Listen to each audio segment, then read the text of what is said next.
हर हर महादेव, जय शिरोय मित्रांनो, स्वागत आहे तुमचं डे 10मध्ये. आज जिममध्ये एंट्री घेण्याआधी क्रेटिन मिक्स करत आहे.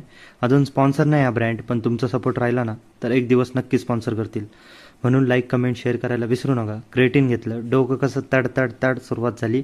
आजचा फोकस होता चेस्ट आणि ट्रायसेपवर. सुरुवात झाली क्लासिक बारबेल बेंच प्रेसने. त्याचे 3 सेट घेतले.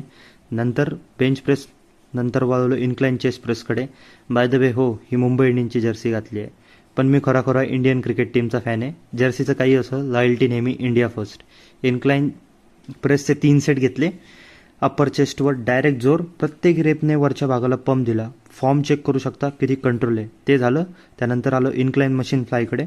चेस्टला फुल स्ट्रेच करताना वरती होल्ड केला, जेणेकरून ब्लड सर्क्युलेशन होईल आणि पंप एकदम जबरदस्त भेटेल. तुमच्या जिममध्ये ही मशीन नसेल तर तुम्ही सीटेड चेस्ट फ्लाय किंवा केबल चेस्ट फ्लायचे 3 सेट करू शकता. चेस्ट झाली. आता वळवलं ट्रायसेपकडे. ट्रायसेप पुशडाऊनने सुरुवात केली. लास्टचे 2-3 रेपचा स्ट्रगल होत होता, पण हीच खरी ताकद होती बिल्ड करायची. ट्रायसेप बघू शकता तुम्ही. त्यानंतर दरम्यान माझे पार्टनर अनिकेत आणि चैतन्य पण जोरदार वर्कआउट करत होते माझ्यासोबत.